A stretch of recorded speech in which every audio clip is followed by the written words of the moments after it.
in the air if it's your very first safari. Hi guys, welcome aboard, and welcome back everybody else. A few quick safety reminders: make sure to keep your hands, arms, feet, legs, all that good stuff inside the truck at all times. And do be sure to keep your face coverings all the way up and over your mouth and nose throughout the entire duration of our safari today. If you look just above your heads, there's an animal spotting guide up there. Those are a few of the animals that we're hoping to see out there today. If we should spot those animals, you are more than welcome to take photos. You may just want to put your cameras though on an action or a sports setting. I won't be able to stop for every animal, and those animals certainly don't stop for me. That's for sure. Now while you do go about taking your photos, please do hold tight to your cameras or other loose items. If anything should fall out of the truck today, we will not be able to stop to retrieve it. And it's going to get a little bit bumpy out there, so make sure you are holding on tight to those loose items. If you should get that item back at the end of the night, it could just be covered in some animal saliva. So again, make sure to hold on to your items, okay? Our very first stop is going to be in the Little Etiri Forest, home to nature's shyest creatures. They tend to like to camouflage, so we'll keep a good eye out. We'll see what all we can spot. Alright, so coming up on your right-hand side over here, let's go around the brush, and you can see there is an okapi just over your right shoulder. Now the okapi does have some stripes on its legs that look a little bit like zebra stripes. However, the okapi is actually related to the giraffe for its facial structure and very long prehensile tongue. Its tongue is so long it can lick its own eyeball. Isn't that gross? Now the stripes in the okapi's legs do also act as camouflage for them. At night, whenever the light is breaking through the trees, it kind of creates a similar stripe pattern on the ground.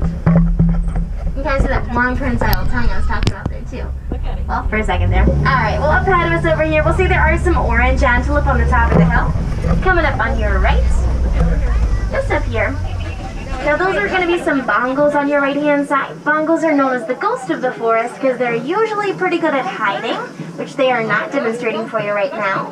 They've got very heavy horns that lean backwards, which helps them to glide through all the dense vegetation. Speaking of horns, coming up on your left hand side, there is a black rhino over here. I know there's a tree in the way, so I'm going to go really slow, and then whenever you have a good view, just snap a photo over there. The little black rhino is going to weigh around 3,000 pounds, with charging speeds up to 35 miles per hour. Now, unfortunately, these guys are hunted for the keratin in their horns. That keratin serves no scientific or medicinal purpose. It is the same substance in your hair and in your fingernails. To your right-hand side here, there's that tan antelope there as well. That's a female greater kudu. I can tell she's a female because she doesn't have any horns. There's a couple more over here as well. Male kudu, they're going to have spiral horns that'll grow to 6 feet long. Yeah, a little hard to miss. They're also one of the tallest antelope species. They'll stand around 55 inches at the shoulder. Up ahead, coming up on your left-hand side over here, there's this black and white bird by the tree stump there.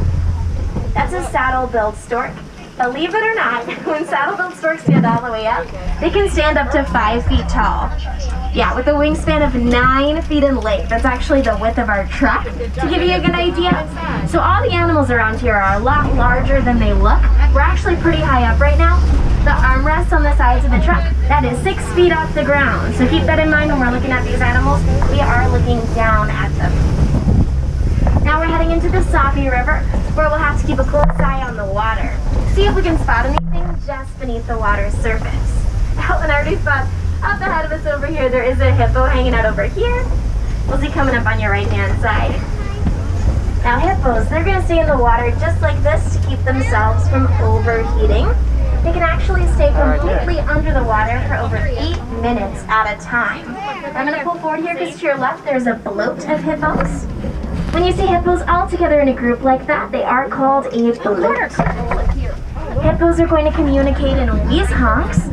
They can tell each other apart by their wheeze honks, kind of like humans can with voices. They're going to use it especially at night. Hippos are actually nocturnal, so they'll stay in the water all day and they'll sleep, and then at night is when it's cooler, so they'll come out to graze and get some food.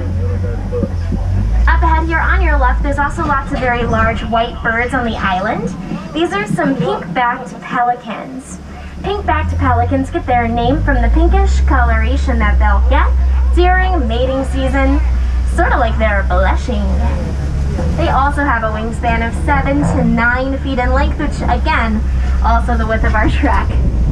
Now you may notice as we go along that there's going to be a lot of other birds and other small animals that I'm not going to talk about. That's because they are not African. They are freeloaders here on vacation. To your left-hand side, though, are some Nile crocodiles.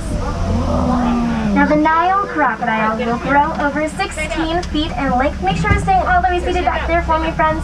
They're going to grow up to 16 feet in length and weigh over 500 pounds.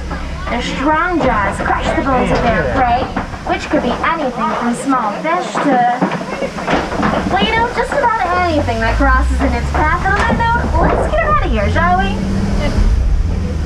Now, the Nile crocodile can also eat up to half of its own body weight in a single feeding. Cuts 250 pounds. And when crocodile lay eggs, both male and female crocs will roll them in their mouth to help them hatch. If a female crocodile feels like her babies are being threatened, she's also going to put them in her mouth. So those strong jaws that crush the bones of their prey also help protect those little babies.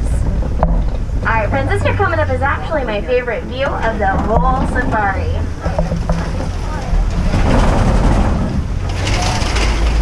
The beautiful savanna landscape is actually maintained by the animals that inhabit it. So the elephants are going to knock down the trees, which makes all these pathways for the migratory species that pass through.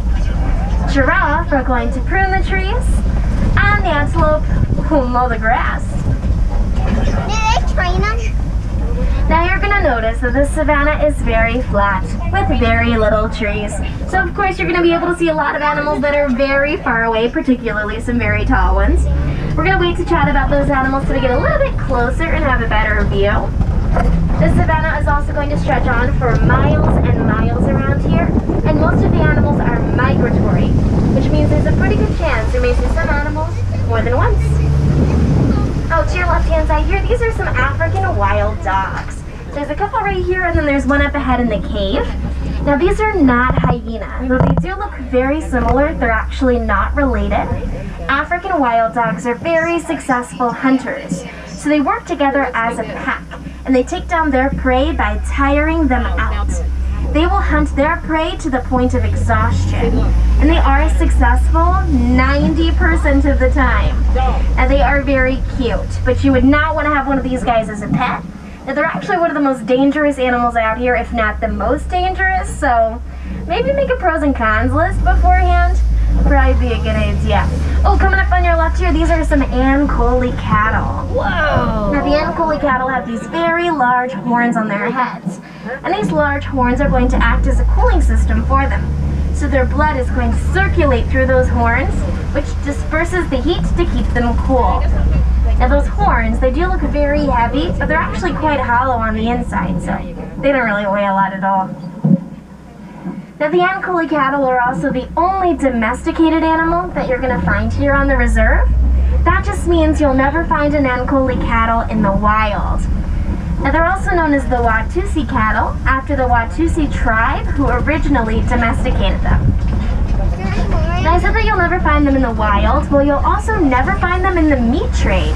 They're almost always used as a symbol of wealth, especially to the Maasai tribe of East Africa. The more Ankole cattle that the Maasai has, the wealthier they are.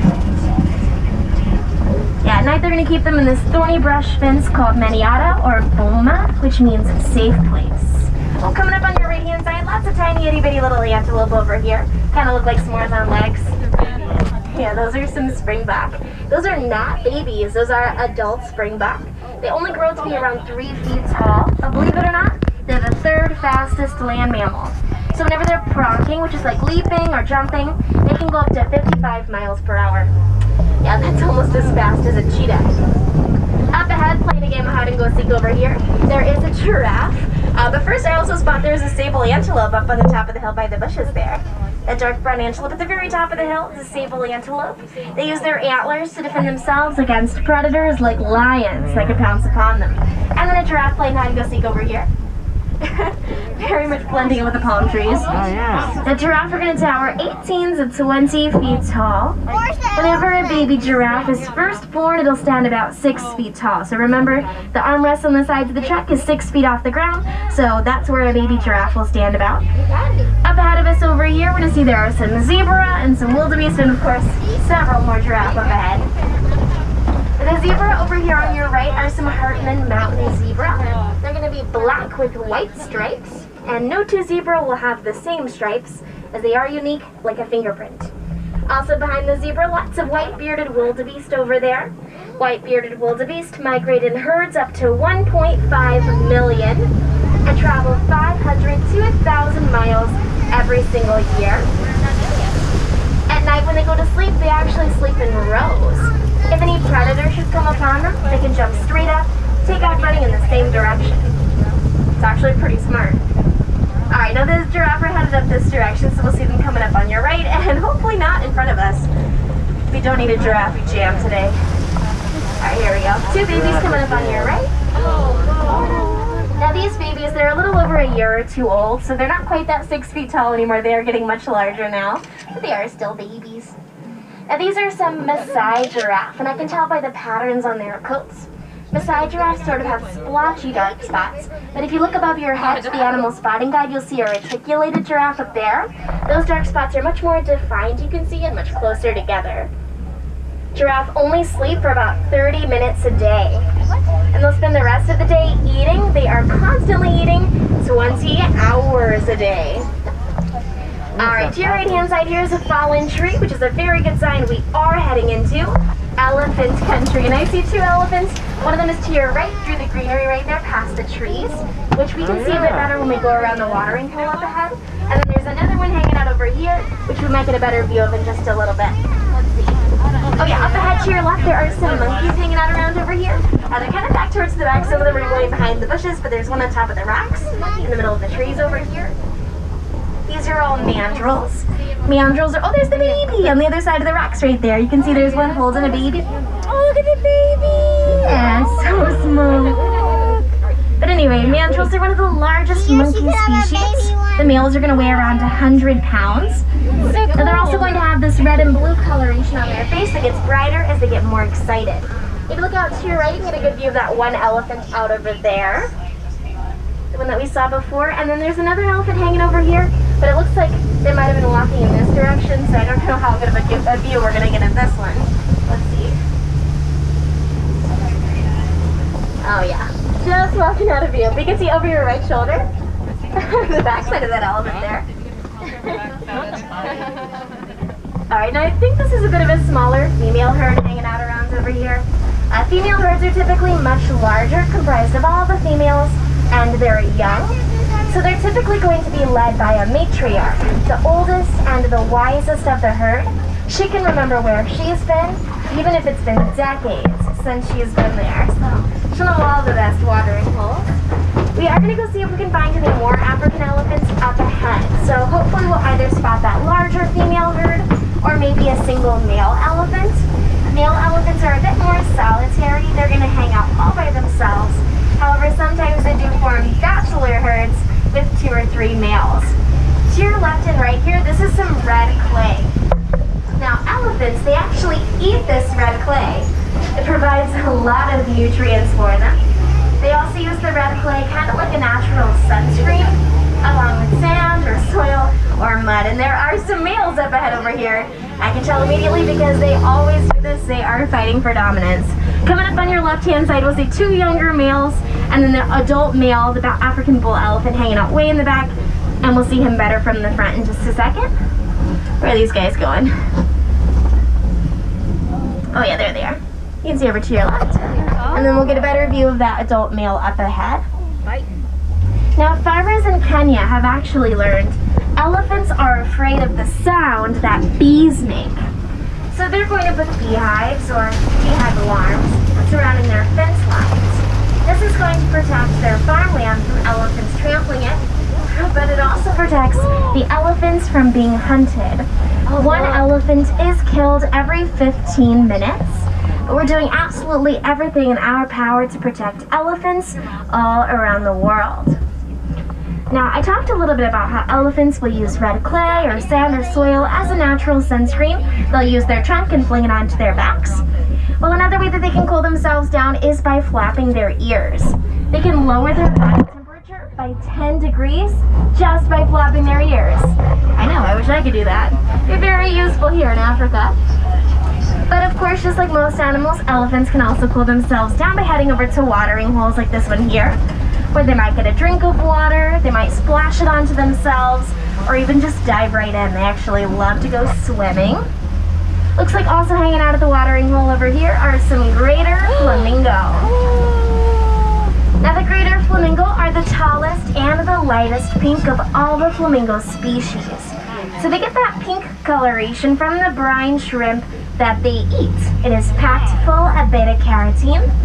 So there's a couple of flamingos on your left here that you can see are kind of a grayish white color. Those are actually baby flamingos. They're only a few months old. So after about 1.5 years of eating that brine shrimp, that is when they'll start to get their pink coloration. And whenever you see flamingos all together in a group like this, they are called a flamboyance. It is a flamboyance of flamingos. Alright, let's go see what other animals we can find. Number 5.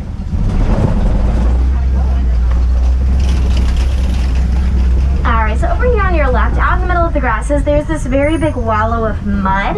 That is usually a pretty good sign we might spot some rhinos hanging out around here somewhere. Rhinos love rolling around in that mud. It's kind of like a natural sunscreen for them as well. It's also going to protect them from bugs like ticks. And it's nice to have a little mud bath every once in a while. So, oh, there's a water buck over here. Okay, they're really hard to see. That's crazy. I've never seen them in here. If you look up to your right through the bushes, there's an antelope in there. If you guys can spot it, that's a water buck. It's up in the middle of those bushes right there. I thought I saw something moving and I said, what's in the bushes over here? Anyway, that's a water buck. Water buck are never found far from a water source. They drink an unusual amount of water, so they've been loving the rain. At the head to the left here, though, I do spot some cheetah. So there are 3 cheetah over here. 2 of them are laying down and one is walking in the very far back over there. Now cheetah, they are the fastest land mammals. They can run up to 60 miles per hour in under 3 seconds. Cheetah also have these little black teardrop marks just underneath their eyes. Those work like natural sunglasses for them. So they're going to reflect the sun's rays and make it